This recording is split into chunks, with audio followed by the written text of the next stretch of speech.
রাগ হয়ে যান না, পায়ে হাত রাখি। অথচ আপনার কাছে অনুরোধ করছিল, আবেদন করছিল, দরখাস্ত করছিল, হাত পাচ্ছিল যে শুক্রবারে কমসে কম আমার উপরে বেশি বেশি দুরূদ পড়ো। আমি 23 বছর তোমাদের জন্য চোখের পানি থামতে দেই নাই, আরো সে যে তোমাকে ভুলি নাই। মৃত্যু লগ্নে আমি কাঁদতে কাঁদতে গেছি যে তোমাদেরকে কে দেখা রাখবে। কবরে এখনো কাঁদতেছেন। আবুল সামরকান্দি রহমতুল্লাহ আলাইহি লেখছেন, কবর থেকে কাঁদতে কাঁদতে উঠবেন আর বলতে বলতে উঠবেন, জিবরিল ময়দান তো খালি, উম্মত কোথায় গেল। কিয়ামতের মাঠে সমস্ত নবী রসুলরা নাফসি নাফসি বলবে, আর আপনার আর আমার রসুল উম্মতি বইলা 3 জায়গায় ছুটতে থাকবে। মাকামে মাহমুদ দিবে। আমি তো আমার সমাজে দেখি ইউনিয়ন পরিষদের চেয়ার পাওয়ার জন্য এই পর্যন্ত কত সন্তান এতিম হইল, কত নারী বিধবা হইল, কত মার কুল খালি হইল। বলেন কত তাজা রক্ত এই মাটিতে ঝরল। আপনার রসুল তো মাকামে মাহমুদ পাবে, মাকামে মাহমুদ পাবে আপনার রসুল। কিন্তু চেয়ারে তো বৈশা দেখবে না, খালি হাত রেখা দাঁড়ায় থাকবে, বলবে দে বসেন না কেন। দুইটাই তো চেয়ার আল্লাহ বানাইছিলেন, একটা নিজের জন্য কুরসি আর একটা বন্ধুর জন্য মাকামে মাহমুদ।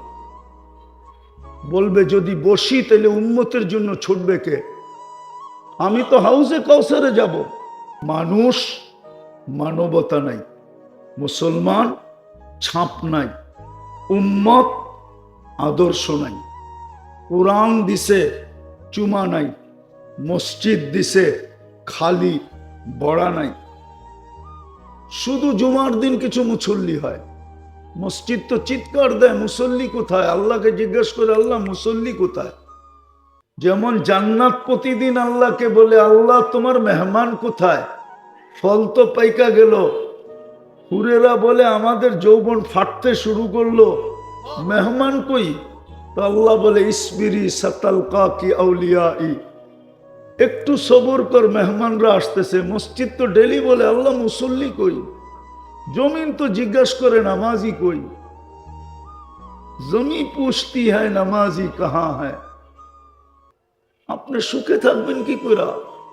শুধু বাড়িতে বাপ নিয়ে চলেন, ঠিক না? দুনিয়ার কোথাও আপনার কোনো বাপ নাই। এত দুরবস্থা আপনার কেন? বিদায় কথা শেষ। যদি ওই পুরানো ঐতিহ্য ফিরা পাইতে চান, যখন 313 ছিল তখনও এই দুরবস্থা ছিল না, যখন পেটে ভাত ছিল না তখনও এই দুরবস্থা ছিল না, যখন গায়ে কাপড় ছিল না তখনও এই দুরবস্থা ছিল না, যখন মাথা গুচার ঠাই ছিল না তখনও এই দুরবস্থা ছিল না, যখন চলার মতো সওয়ারি ছিল না তখনও এই দুরবস্থা ছিল না, যখন কোনো দেশও ছিল না তখনও এই দুরবস্থা ছিল না। 313 সময় কি কোনো দেশ ছিল না? কি বলো হুজুররা? এই দুরবস্থা তো ছিল না। আজকে 200-250 কোটি, 60টা মুসলিম দেশ। মুসলমানের চেয়ে বেশি পড়ে না কেউ, মুসলমানের চেয়ে বেশি খায় না কেউ, মুসলমানের চেয়ে আসবাবপত্রকে কেউ ব্যবহার করে না, বেশি ব্যবহার করে না কেউ, মুসলমানের চেয়ে প্রসাধনী কেউ ব্যবহার করে না। আমাকে মিডিয়া সিডিয়া দিয়ে বুঝানোর কোনো প্রয়োজন নাই আপনাদের।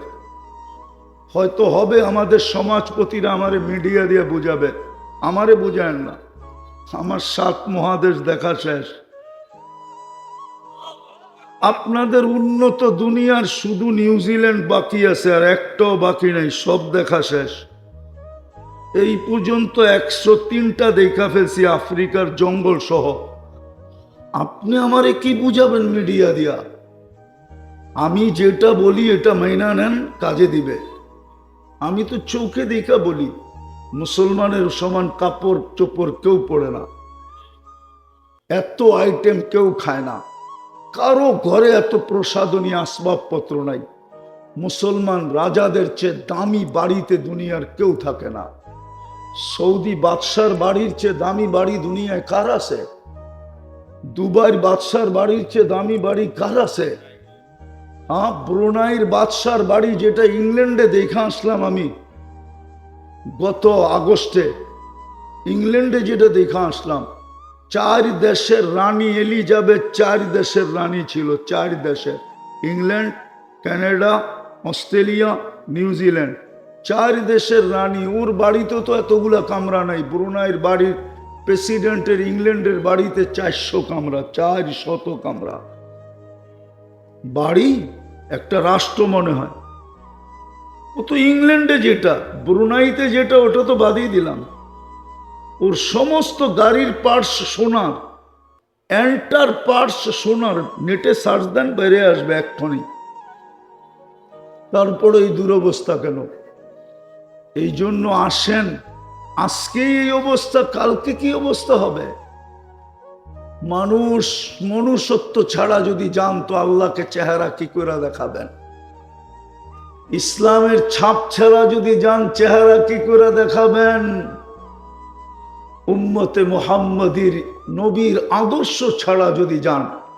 এই মাদ্রাসার পেটের ভিতরে বসে বলতেছি, আপনারা তো 3 প্রশ্ন নিয়ে দৌড়ান যে কবরে প্রশ্ন 3টা হবে। ইমাম বুখারী শুধু একটা লেখছে, একটা, 3টা লেখে নাই। ইমাম মুসলিম 3টা লেখে নাই, একটা লেখছে। মৌলিক প্রশ্ন একটা, কবরে একটা বলতে পারলে বাকি 2টা ওকে, একটা না বলতে পারলেও বাকি 2টা বাদ। মৌলিক প্রশ্ন কবরে একটা, মা কুনতা তাকুলু ফি হাদার রাজুলি মুহাম্মাদিন, তোমার দুনিয়ার জীবনে আদর্শ কার ছিল এটা বলো।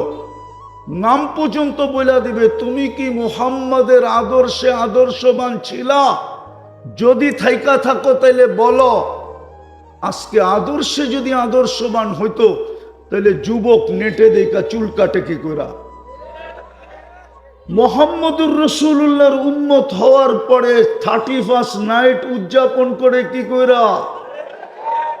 14 তারিখ উদযাপিত হয় কি কইরা?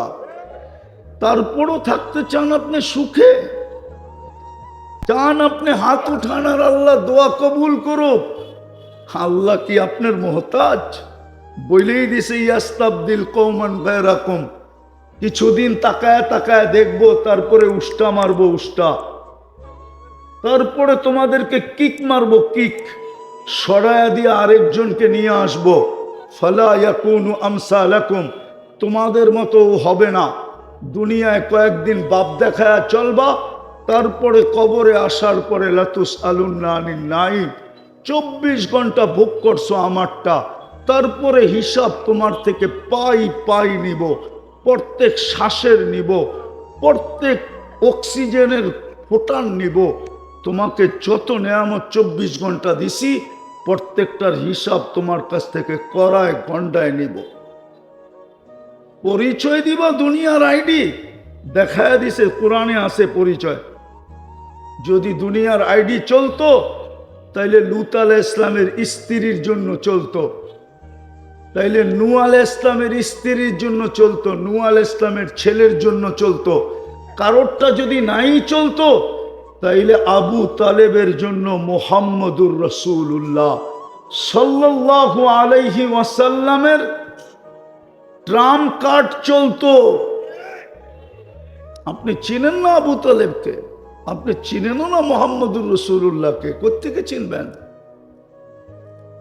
কোত্থেকে চিনবেন? আজকে কিবার গেল?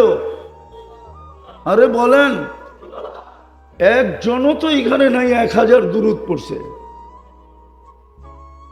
একজনও নেই, আলেম ওলামাও নাই। 500 বার পড়ছে এরকমও কেউ নাই মনে হয়। রাগ হয়ে যান না, পায়ে হাত রাখি। অথচ আপনার কাছে অনুরোধ করছিল, আবেদন করছিল, দরখাস্ত করছিল, হাত পাচ্ছিল যে শুক্রবারে কমসে কম আমার উপরে বেশি বেশি দুরূদ পড়ো। আমি 23 বছর তোমাদের জন্য চোখের পানি থামতে দেই নাই, আরো সে যায় তোমাকে ভুলি নাই। মৃত্যু লগ্নে আমি কাঁদতে কাঁদতে গেছি যে তোমাদেরকে কে দেখা রাখবে। কবরে এখনো কাঁদতেছেন। আবুল সামরকান্দি রহমতুল্লাহ আলাইহি লেখছেন, কবর থেকে কাঁদতে কাঁদতে উঠবেন আর বলতে বলতে উঠবেন, জিবরিল ময়দান তো খালি, উম্মত কোথায় গেল? কিয়ামতের মাঠে সমস্ত নবী রসুলরা নাফসি নাফসি বলবে, আর আপনার আর আমার রসুল উম্মতি বইলা 3 জায়গায় ছুটতে থাকবে। মাকামে মাহমুদ দিবে, আমি তো আমার সমাজে দেখি ইউনিয়ন পরিষদের চেয়ার পাওয়ার জন্য এই পর্যন্ত কত সন্তান এতিম হইল, কত নারী বিধবা হইল, কত মার কুল খালি হইল। বলেন কত তাজা রক্ত এই মাটিতে ঝরল। আপনার রসুল তো মাকামে মাহমুদ পাবে, মাকামে মাহমুদ পাবে আপনার রসুল। কিন্তু চেয়ারে তো বৈশা দেখবে না, খালি হাত রেখা দাঁড়ায় থাকবে, বলবে দেখ বসেন না কেন। দুইটাই তো চেয়ার আল্লাহ বানাইছিলেন, একটা নিজের জন্য কুরসি আর একটা বন্ধুর জন্য মাকামে মাহমুদ। বলবে যদি বসি তাহলে উম্মতের জন্য ছুটবে কে? আমি তো হাউজে কাউসারে যাব, আমি তো মিজানে যাব, আমি তো পুলসেরাতে যাব। আপনি তো চেয়ারের জন্য পাগল, আপনার রসুল তো পাগল না। ওই রসুলের ইজ্জত কতটুকু রাখলেন? ডিসাইড কিন্তু হাউজে কাউসারে সর্বপ্রথম হবে, কবরের পরে ডিসাইড হবে হাউজে কাউসারে। হাউজে কাউসার মিলল তো বোঝা গেল এটা জান্নাতে যাবে, আর দোজকে যাওয়ার সুযোগ নাই। কেননা যেই পেটে এক ফোঁটা ঢুকলো ওই পেট দোজক ধারণ করার ক্ষমতা রাখে না। আর যে হাউজে কাউসার থেকে বিতাড়িত হইল ওর কোথাও জায়গা নাই। এই জন্য ভাবেন কালকে এই চেহারাটা কি করে দেখাবেন? না ওইখানে যা বলবেন আমি অমুক, আমি অমুক ভাবালা, আমি জমিদার, আমি এই পদ ওই পদ সেই পদের মালিক। কোনটা বলবেন? দুনিয়ার কার্ড নিয়ে যাবেন? কয়টা কার্ড আপনার জেবে আছে? কয় টাকার মালিক? আব্দুর রহমান ইবনে আউফের চেয়ে বড় লোক?